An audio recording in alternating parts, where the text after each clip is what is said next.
보실 성경 말씀 마가복음 8장 34절로 5절을 보시겠습니다.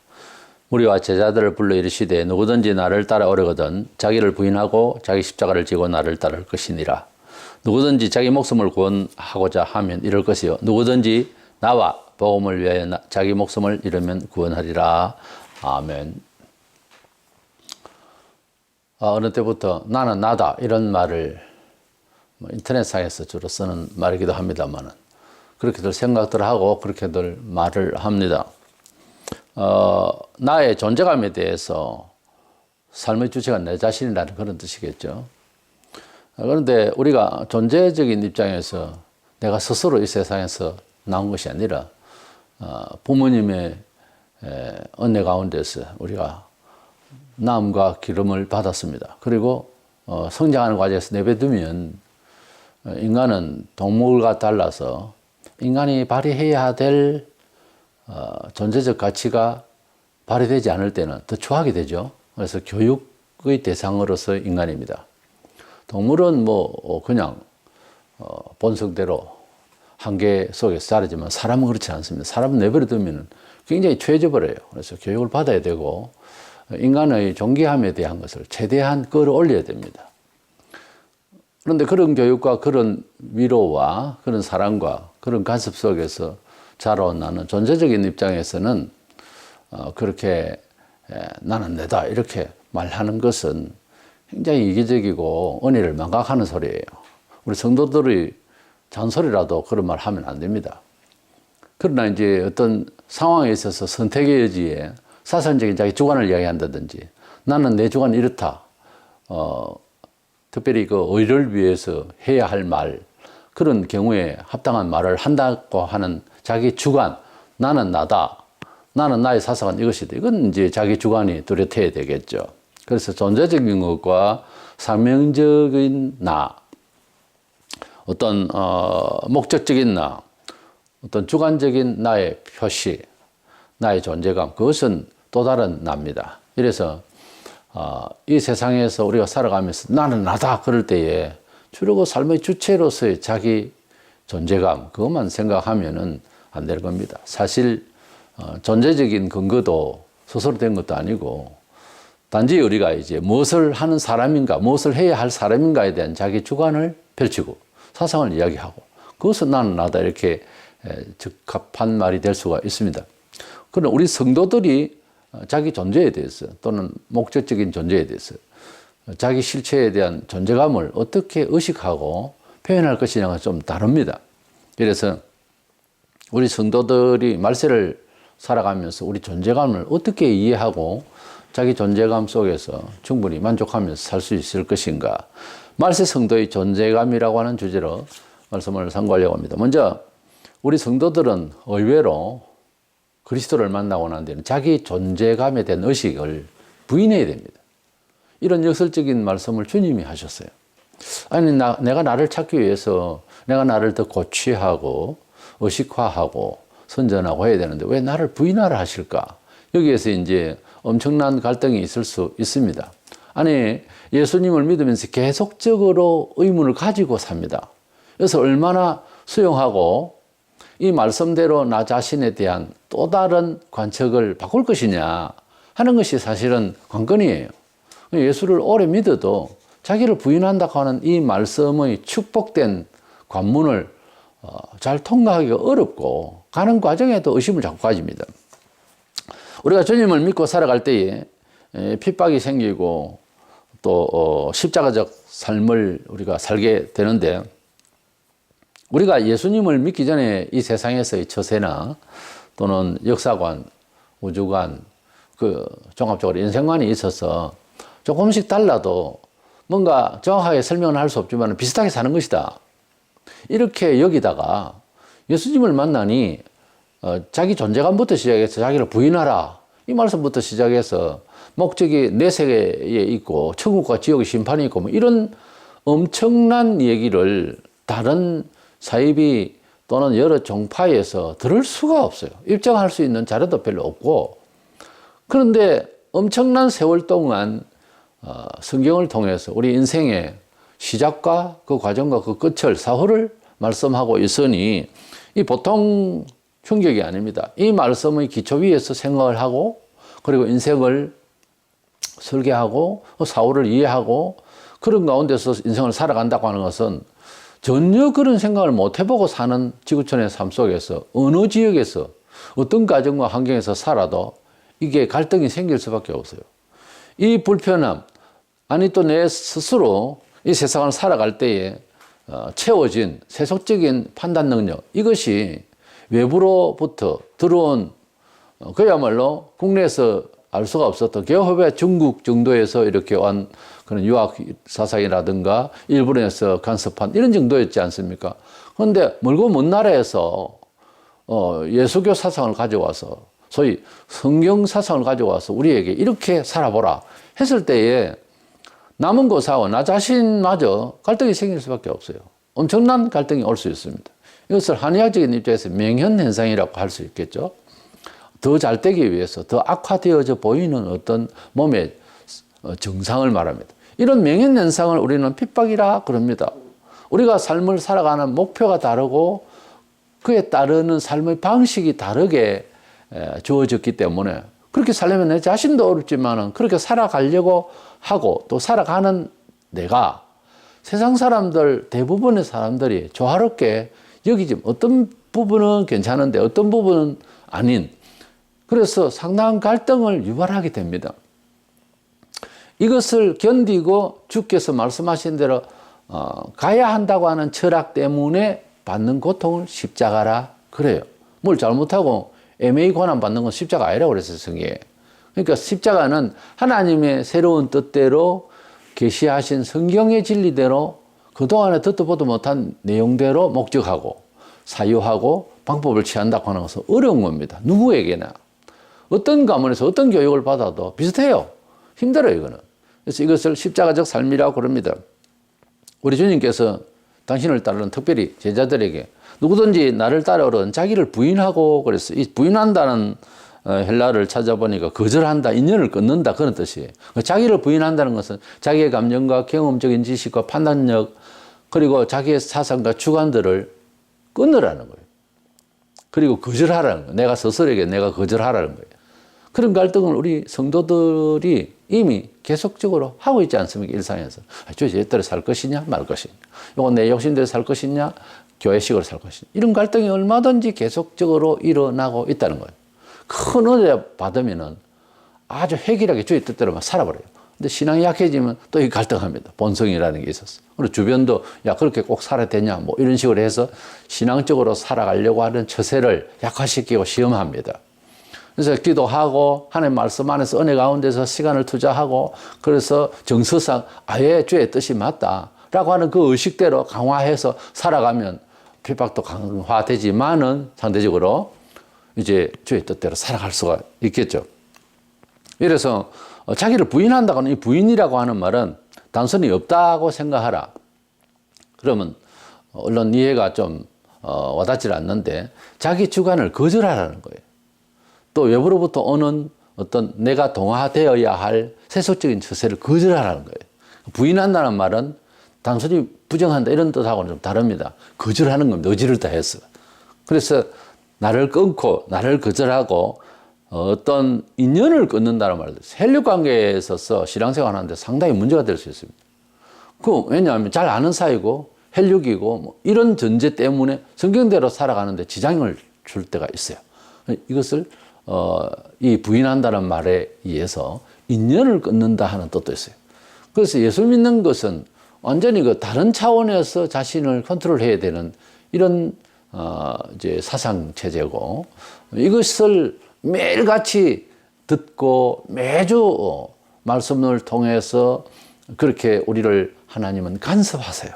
왜냐하면 본래대로 살아가는 법을 잃어버려서 그렇지 원래 하나님 뜻대로 잘 살아갈 수 있는 그런 말하자면 지음을 받은 존재물이기 때문에 우리 사람이라고 하는 것은 소프트웨어가 뇌에서 작용을 할 때 또한 우리 눈에 보이지 않는 이 양심이라는 것을 통하여서 작용을 할 때 우리가 스스로 돌을 닦고 무슨 사상을 유입해서 우리 양심을 교정 이게 아니고 하나님의 말씀대로 지어졌고 하나님께서 주신 말씀대로 잘 굴러갈 수 있도록, 잘 살아갈 수 있도록 그렇게 만들어진 존재예요. 그런데 하나님 없이 불신 세계에서 태어나서 쭉 살다 보면은 세속적으로 대부분 시민 의식대로 그러니까 그렇게 자라는 거죠. 죄를 죄로 모르고 자라고요. 악을 악으로 판단할 수 있는 기초가 없는 거예요. 그 지역에, 그 시대에 도덕 문화가 좀 간섭은 해도 무명인들 사이에 그런 사람들은 뭐 밀림에 사는 사람들 그 무슨 도덕 문화 우리하고 같습니까? 그들은 뭐 느낌이 있어요. 마찬가지예요. 우리가 하나님 말씀 안에서 개화되지 않으면은 이런 도시 문화 속에서도요, 자세히 살펴보면은 꼭 이상한, 사람은 사람인데 이상한 존재같이 보이게 되어 있습니다. 그렇기 때문에 우리 사람이 그 지역에서 가지고 있는 시민의식, 그 지역사회의 의식 구조, 그 속에서는 진리를 평가할 수 있는 게 원래 없어요. 어느 시대나 또 어느 지역에는 살든지 그 시대에 맞는 의식을 가지고 되거든요. 그러니까 세상에서는 이것이 옳다라고 얘기해 봤자 안 듣습니다. 하나님께서 지역을 초월하고 시대를 초월한 말씀을 주시는 이 말씀대로 살아가면 의식이 깨어나요. 이게 뭐가 잘못됐다 하는 것을 알게 되죠. 이 모든 인연과 이 모든 주관 경험적 지식과 문화 양식, 이런 시민의식이 하나님의 말씀을 따라가는데 순순히 따라가지 않아요. 그랬을 때 붙잡으려고 할 때 인연을 끊으라는 거지. 그게 힘들단 말이에요. 상당히 힘들어요. 산에 가서 수도만 하는 것이 자기를 뭐 이렇게 다스리는 그런 방식이 아니라 삶 속에서, 현실 속에서 그렇게 하는 것이 더 어렵습니다. 내가 뭐 고난을 피하고 괴로운 세상을 피해서 산에 입산수다. 그건 어떻게 보면 좀 쉬운 편이에요. 삶을 일단 살아야 되니까. 그것은 우리의 처지가 아니라 또 주님이 세상에 소금과 빛이 되라 하시니까 문화 속에서 당신의 마음에 맞는 인간형으로 살아야 하니까 이게 보통 간섭이 되는 게 아니에요. 범사예요. 범사예요. 굵고 작은 것도 없어요. 범사에 하나님 뜻대로 살아갈 때의 갈등과 내 자신의 갈등, 타인으로부터 도전되어지는 것들, 이런 것들 속에서 하나님 말씀대로 살아가는 존재로 만들어 나간다고 하는 것은 핍박과 고난이라고 하는 이 적합한 이 뜻대로 안 살아갈 수가 없는 거예요. 여기에 각오를 해야 되는데 단단히 인연을 끊고 절제 정도가 아닙니다. 거절하고 예선호가 분명히 해서 그렇게 나가면 점차 좋아지는 신앙인으로서 또는 신앙인으로서는 것은 사회적 윤리의 뜻으로 받아들이면 안 됩니다. 하나님의 말씀 안에서의 삶을 이렇게 잘 살아갈 수 있는 성공적인, 진짜 성공적인 인간형으로 살아갈 수가 있다는 거죠. 디모데후서 3장 2절에 보면은 사람들이 자기를 사랑하며 돈을 사랑하며 그랬어요. 말세가 되면은 자기를 사랑한다고 하는 것은 어떤 자기겠습니까? 개호해봤자 그 자기는 세상에서 비교적으로 비교의식 속에서 자기 존재감, 그래서 이기적이고 자기 자신만 알고 그렇게 살아가는 가운데서 동시에 그런 식으로 살아가면은 언제나 그랬습니다만 돈을 사랑하게 돼 있고 돈을 열심히 버려서 그래서 경제활동을 해서 어디에 선한 목적을 가지고 살려고 하는 것하고 단지 돈을 더 좋아하는 것하고는 다릅니다. 돈이 많으면은 내 자신의 존재감이 확대될 것이다. 이런 생각을 가지고 있기 때문에 돈을 불이하게 버릴 수도 있다. 경제활동이. 그러니까 자기를 사랑하는 이런 자기 존재감에 그것도 세속적인 자기 존재감 거기에 너무 충실하다 보면은 도덕과 윤리와 함께 더불어 살아가는 사회윤리 의식이 약화되죠. 여기에 바짝 따라오는 것이 돈이 일단 많아야 된다. 뭐 이런 식이 되는 거죠, 사람이. 그래서 자기 존재감이 너무 충실하면 돈을 너무 좋아하게 된다. 이것이 같이 가다라는 거죠. 그리스도인은 세상의 가치 이념으로 따라가는 것이 아니라 하나님의 말씀과 그리고 성령께서 감화 감동하시고 지혜 주시는 대로 주의 뜻대로 살아가야 돼. 주의 뜻이라 두 가지로 설명해요. 하나는 성문화되어 있는 하나님의 말씀을 잘 연구하고 해석해서 그대로 세상에 적용한다. 그리고 성령님의 감화라고 하는 것은 서로 나눌 수가 없어요. 이것은 하나님께서 감화를 시키실 때 간절히 그리고 하나님을 경건히 섬기는 자에게 성령께서 지각을 주세요. 세상살이 그동안은 이래 했지 이제는 이렇게 살라. 또 너희가 알고 있는 성경적인 삶이라고 하는 것이 너 성경 구절구절 생각나는 그것이 요 순간에 이렇게 적용하는 것이다 라고 성령께서 감각을 주세요. 자세히 생각해 보면 그렇습니다. 그 감각대로 살아갈 때에 우리는 성공적인 내 자신이 되고 또 이 세상에 그냥 믹싱이 되어서 내 자신을 잃어버리는 세상 사람들이 자기를 찾기 위해서 얼마나 자기 중심으로 삽니까? 알고 보면 자기를 상실해요. 잘못하면. 아니 잘못한 게 아니라 상실하게 되어 있습니다.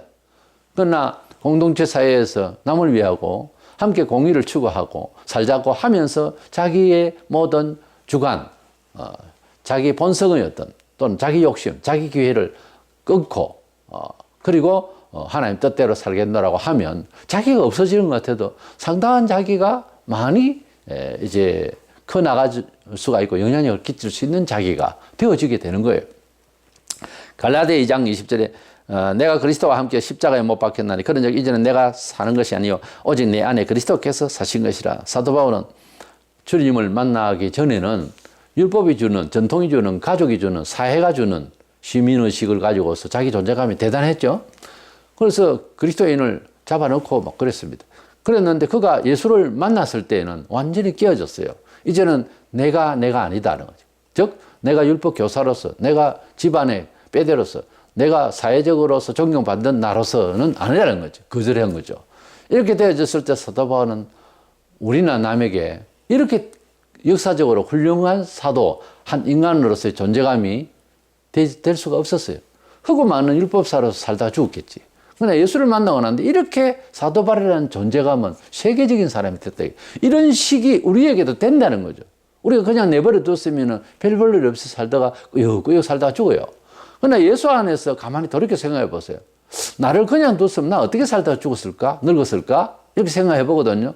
저는 상상을 초래해요. 저는 21세기에 죽을 병 들었고 살 희망이 없었고 가능성이 없고 그리고 지금도 그렇지만 세상의 이런 처세에 강직하지를 못해요. 약해요. 그러니까 상당히 어려운 사람이에요. 그런데 주님께서 불러주셔서 초기에 너무 많은 이런 하나님 말씀의 뜻에 그래서 밤잠을 자지를 아니하고 초기에 아예 그 신학서적을 400권을 읽었어요. 한 2년 반 동안 하나님 말씀을 해석한 신학서적을 통해서 사람이 갑자기 21세에서 23, 4세까지 정신없이 사람이 변한 거예요. 그러니 어떻게 했습니까? 진로가 뻔하죠. 완전 사람이 선택이 달라질 수밖에 없는 거예요. 이러니까 자기를 부인한다고 하는 이것은 지금도 마찬가지로 우리가 예수 믿으면서 지속적으로 본선적으로 시민사회 의식적으로 살려고 하는 것이 보통 사람들이 가지고 있는 그런 편안하다기보다는 자연스럽죠. 근데 이거를 끊고 의식을 하고 긴장을 하고 이 모든 것을 도전한다고 생각을 하고 하나님 말씀대로 대처를 해야 되는 거예요. 그러니 한 시라도 기도하고 성경을 듣고 그리고 적용하려고 하는 노력이 없이는 말이 예수 교인이지 명분뿐이지 예수 교인으로서 특히 하나님의 은총을 받아 누리기는 어렵습니다. 아무렇게나 살면. 그래서 하나님 뜻대로 삶을 지향할 때 십자가가 있다. 그럴 때에 자기 존재감, 있잖아요? 자기 의지, 이것을 부인하라. 단절하라, 손절하라, 끊으라. 인정하지 말라, 거절하라. 자기 존재감과 본성적 그리고 하나님의 뜻대로의 나에 대한 이 갈등에서 우리는 항상 긴장을 놓치지 않고 살아야 될 줄 믿습니다. 그렇게 살아가면서 두 번째 우리가 필히 지켜져야 하는 것은 자기 십자가는 자기가 지어야 되는 거예요. 이 십자가를 진다고 하는 것은 어떻게 보면 이런 겁니다. 예수님께서 십자가를 지시고 골고다 언덕을 올라가셔서 못 박혀 죽으시는 이 대속의 죽음, 말도 안 되는 이런 판단도 심판도 말도 안 되는 그런 판단을 받고 극악한 죄인 취급을 받을 일이 하나도 없어요. 그때 당시에 예수님을 신문하던 빌라도나 여러 사람들이 예수가 죄인이라고 하는 것을 모르겠다는 거예요. 죄가 없다. 예수를 전하는 사도 바울도 바로 이야기하니까 이 사람은 죽일 죄를 못 찾겠다라고 사도행전에도 그래요. 하나님의 말씀대로 사는 사람을 미워하고 핍박하고 심지어 순교시키고 하는 세상 사람들에게 세월이 조금 지나서 양심을 조금 드러내서 그 사람 죽인 거 정상이었나 이러면 아니요. 죽일 이유가 없었지요. 세상 사람들도 그렇게 이야기해요. 예수님이 우리 죄를 위해서 프로그램이 속죄 제물로 돌아가실 수밖에 없는 존재로 이 세상에 나셨어요. 그래서 예수님은 십자가에 돌아가시는 것이 맞지만은 목요일 밤에 금요일 날 십자가에 못 박히시거든요. 2박 3일 주일날 지금 일요일에 부활하셨는데 목요일 날 밤에 십자가를 지시기 직전 날에 겟세마네 동산에서 피땀 흘려 겟세마네라고 하는 이 뜻이 그 산 이름이 그 포도즙을 짠다라고 하는 짜낸다 하는 그런 뜻이 있어요. 거기에 얼마나 기도를 했던지 땀이 핏방울 같이 그렇게 됐다. 얼마나 고통스럽게 기도했는지 모릅니다. 3년 동안 넘어 배웠다는 옆에서 혜택 받고 원님들에게 나팔 불었던 그야말로 제자들이 잠이나 쿨쿨 자고 어떻게 보면 너무하다 싶을 정도로 뭐 특별히 일을 해서 고달픈 것도 아니면서 주님이 고통스럽다고 같이 기도하자고 해도 잠만 자고 있었던 제자들입니다. 사도와 그레스님은 우리는 뭘 또 더 잘하겠어요. 그래서 우리 예수님께서 그렇게 기도를 하시고 이제 그 다음날 잡혔어서 죄수가 원래 그 십자가 못 박힐 형틀을 이제 울러매고 그 올라가게 되는데 형집 배장소에 못 박힐 곳에 근데 그때 가시면서 너무 피곤하고 어젯밤 너무 땀을 흘리고 기도하시고 고통스럽게 사셨기 때문에 지나셨기 때문에 그래서 막 가면서 쓰러지고 있었어요. 그때 구레네 사람 시몬이 6월절이라 각처에 사는 사람들 다 이제 예루살렘 다 올라왔기 때문에 건장한 몸이었던가 봐요. 그래서 로마 병정이 팍팍 쓰러지고 있는 예수님을 보면서 창을 가지고 아마 야 너 대신 저 아마 이랬을 겁니다. 그때 당시 로마 압제에 있기 때문에 꼼짝없이 예 하고 올려매었을 겁니다. 그래서 그것을 십자가를 올려매고 올라갈 때 예수님의 모습을 봤을 때 그 내용은 자세히 안 나오지만 그러나 사람 시몬이 어떤 마음을 가지겠습니까? 쳐다보니까 그건 큰 흉악한 죄인도 아닌 같은데 가시멜건을 쓰시지요. 또 온몸을 맞아서 피투성이 된 이 사람을 보면서 아마 두려웠을 거예요. 그래서 거기에 골고다 언덕까지 가서 예수님 돌아가실 때 정오에 금요일 날 아주 막 하늘이 컴컴해지고 온 세상이 허감천지로 가고 그리고 무덤들이 터져서 성도들이 일어나고 하는 이 현장에 있었어요. 나중에 보면 사도 바울이 그 부인을 믿음의 어머니라고 불러요. 그게 예수 믿었다는 이야기죠. 제가 드리는 말씀은 십자가는 두 가지. 하나는 메시아로서 진 예수님 십자가가 있고요. 또 하나는 우리 죄인이 져야 할 십자가가 있다는 거죠. 우리 사람이 예수를 안 믿을 때는 뭐 고통받으면서 핍박받으면서 교회 나올 필요 없죠. 그러나 영생으로 가는 사람에게 나타나는 현상으로서 십자가라고 그랬죠. 제가 십자가를 져야 구원받는다 그 말이 아니고. 그런데 예수님 돌아가실 때 양옆에 강도도 그날 함께 우연히 못 박혀 그날 원래 6월절이라고 사람 죽이는 게 아닌데 이상하게 그렇게 되어버렸어요. 역사가. 그래서 이 사람이 죽게 됐는데 그 강도들은 자기 죄 때문에 죽었어요.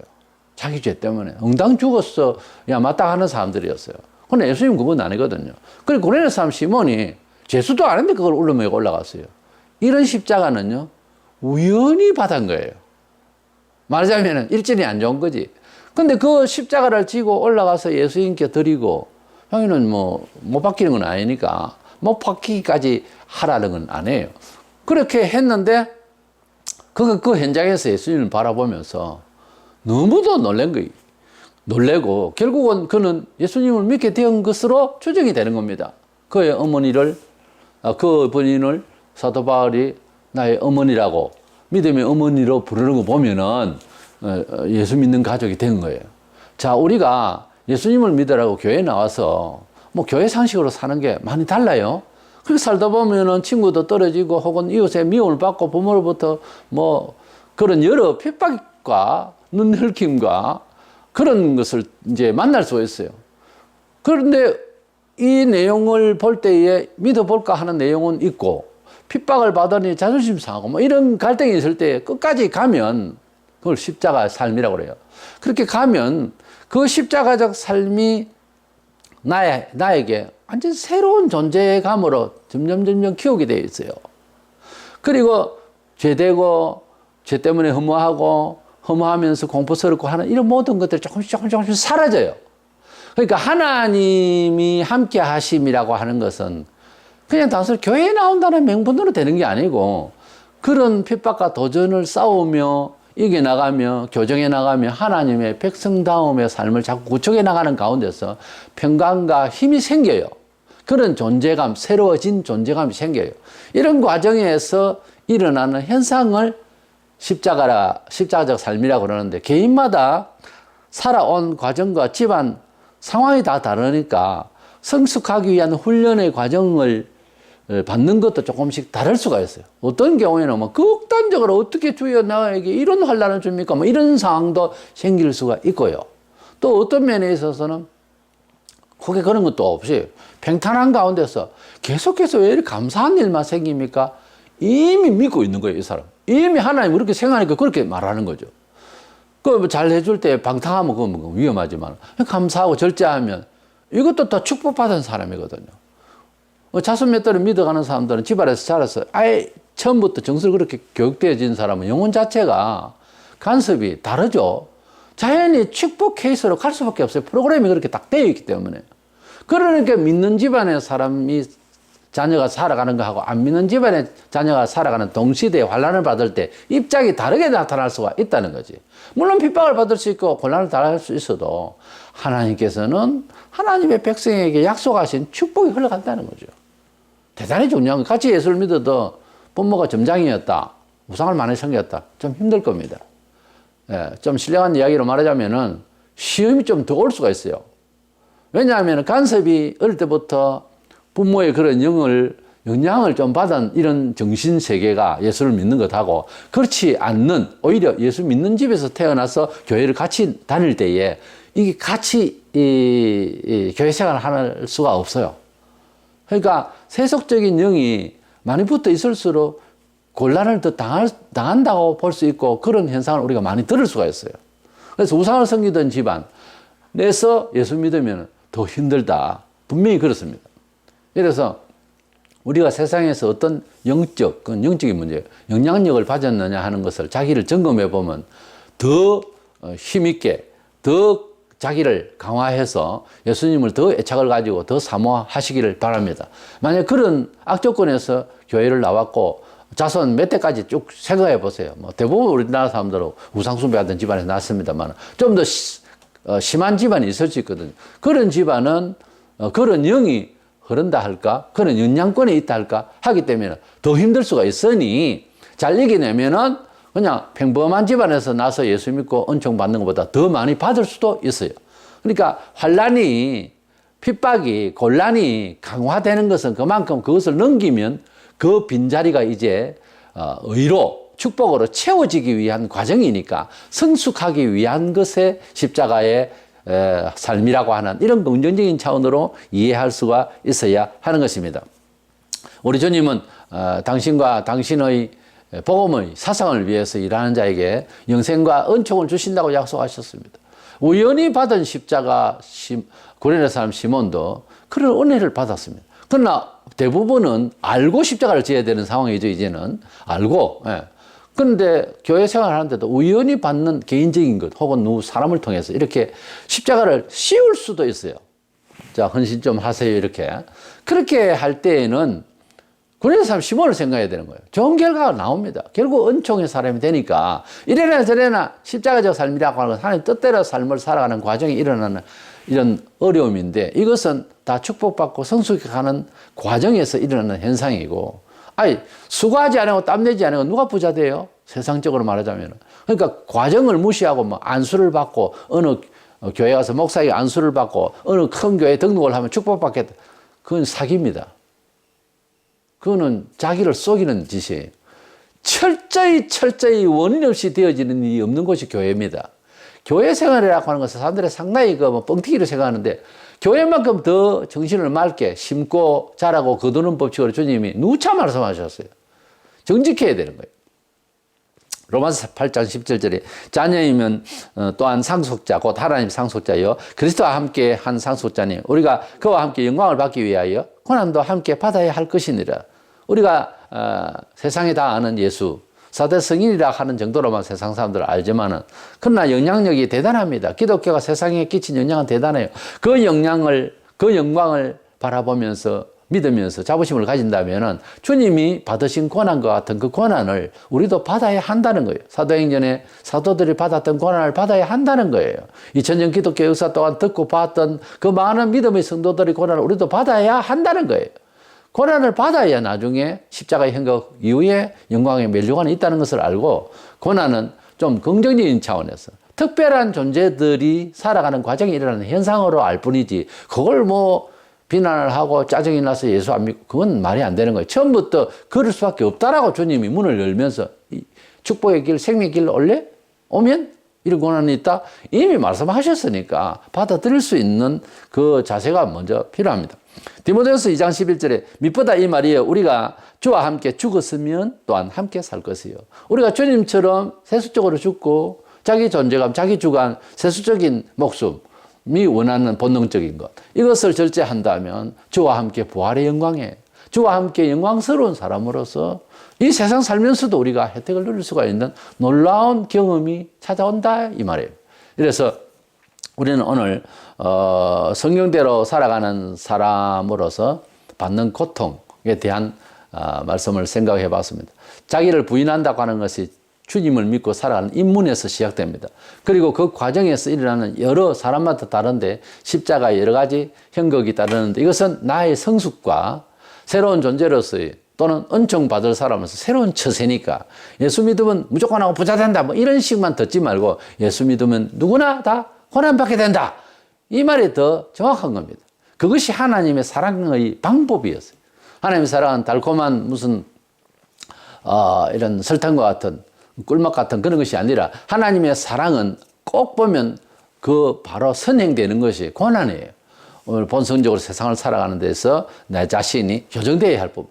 그래서 그리스도인이 살아가는 인생사는 뭐 백지에다 그림을 쫙 그리는 것이 아니고, 이미 환칠이 되어 있는 그림에 교정을 해서 색깔을 입혀서 새롭게 그림을 꾸며나가는 일이에요. 그러다 보니까 힘듭니다. 아예 백지면 차려놨죠. 그래서 우리가 전도를 받고 또 전도해야 할 대상이에요. 나이 어릴수록 좋습니다. 세상에 너무 많은 경험을 가지면 이거 환칠이 되어 있기 때문에 이거 정리하려면 상당히 힘들어요. 개조하기가. 그래서 개량하고 하는 것이 어렵죠. 뭐 민자로 되어 있는 평지에다가 집을 짓고, 그래서 기획적으로 건설을 하고 얼마나 편해요. 근데 있는 것을 부셔내고 혹은 뭐 새로 개조하고 이렇게 하면, 개축을 하고 이러려면 상당히 힘들죠. 지금 우리 사람이 하나님을 만나는 것은 이미 다 버려놨어요. 영혼 상태가. 이것을 확 버리고 새 거를 끼울 수가 없는 거거든요. 이게 환칠이 되어 있는 이 그림을 정돈을 해야 되는 거예요. 색을 잘 이제 바르고 이제 새롭게 꾸미 나가야 되는 과정이, 긴장이 필요하고요. 조심이 필요한 거죠. 그래서 하나님 뜻대로의 삶을 살아간다고 하는 것은 백지에 그리는 것으로 생각하지 말라는 거예요. 이건 이미 환칠되어 있는 것을 어떻게 잘 사용할까? 그러니까 중고를 새 것처럼 만들어나가는 과정이라 할까? 그런 상황이에요. 그러니까 너무 기대치를 단박에 한다든지 뭐 이렇게 생각하면 안 되는 거예요. 이제 어느 정도 하다 보면은 백지에 실력 없이 그리는 사람보다 어떤 사람이 기술자가 그냥 막 스케치를 확 해놓은 것을 갖다 색감을 잘 들이고 노력을 했더니 더 좋은 그림이 될 수 있었던 것처럼, 가령 우리가 그리스도 안에서 새로운 삶으로 전환시키는 과정에서 십자가를 잘 지면 은총받는 사람이 될 수 있으니까요. 이 종말이 되면은 자기 존재감에 대해서 시민의식 속에서의 적대감 속에서 나는 내를 지켜야 돼. 뭐 이것만 가지고 나는 나다. 그럼 나는 나다. 뭐 얼마나 대단한 너냐? 그건 아니에요. 바울처럼 나는 내다가 아니고 이제는 내가 아니요. 그리스도께서 내 안에 사신다. 이것은 사도 바울이 숨겨진 믿음의 비밀이 있는데요. 난 이렇게 사니까 훨씬 내가 내를 지킬 수 있더라 하는 뜻이에요. 그리스도인은 그런 깨달음이 있어야 됩니다. 그래야 주의 뜻대로 살아가는데 즐거움이 생기죠. 용기도 생기고 욕망도 생기죠. 그것도 저것도 없이 억지로 가려고 하면 끝까지 교회 못 다녀요. 끝까지 순종 못 한다니까. 딱 한계를 지고 나 이런 식으로 쭉 가다 천국 갈래. 글쎄요, 갈라지 안 갈라지 내가 볼 때는 상당히 위험합니다. 원래 천국 가게 되는 사람은 끝까지 투쟁합니다. 끝까지 내 속에 있는 내 본성과 사회로부터 도전되어지고 종말 문화와 사상들이 나에게 도전하는 이런 것까지 딱 각오를 해서 눈을 딱 뜨고 긴장을 하면서 이 세상을 적대하며 직시하며 하나님 말씀대로 충분히 다 알고 있는, 십자가가 발생한다고 하는 것을 알고 있는 상황에서 그러는 사람 시몬처럼 우연이 아닙니다. 이거는 알고 가는 거예요. 사도들도 알고 로마가 집권하고 있는 그런 예루살렘과 유대아 땅 끝까지 복음을 전파하라 했을 때에 이거 전하면 우리 죽는다 알고 했다는 거지. 우리 알고 충성하는 거하고 모르고 충성하는 거 달라요. 그래서 알고 가야 돼요. 우리가 알고 가면 오히려 나아요. 저걸 알고 싸우는 거하고 모르고 싸우는 건 그런 차이입니다. 그래서 십자가를 진다고 하는 것은 이것은 정해진 거예요. 이미 운명적입니다. 그래 알고 주님을 잘 따라가면서 우리 기독교 역사에 그렇다고 순교하는 경우도 있지만은 전체로 보면은 십자가 삶을 즉 하나님 뜻대로 삶을 살아가면서 고통을 받은 사람들이 훨씬 더 유능해졌고 사회에 엄청난 영향을 끼쳤고 축복을 받았더라는 거. 그래 알고 축복받기 위해서 기도하고 십자가는 안 지고 이건 안 맞아요. 그걸 기복주의라고 그래요. 그건 미신 신앙입니다. 우리 한국 교회에 너무 많이 들어가 있어요. 뭐 긍정 마인드하고 십자가하고 다르면 긍정 마인드 근거가 어디 있는데요? 하나님 말씀 안에서 순종하는 것은 긍정 마인드니 뭐 축복이니 뭐 이런 말로서 말할 수가 없어요. 이거는 현실적으로 고난을 당장 당해야 되는 거예요. 그런데 그런 삶의 현실 가운데서 나중에 끝이 있더라는 거지. 반드시 축복이 있어요.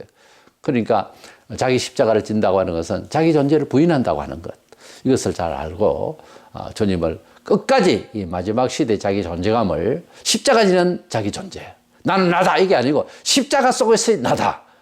이런 존재감을 분명하게 고백할 수 있고 살아갈 수 있는 저와 여러분 되시기를 축원합니다.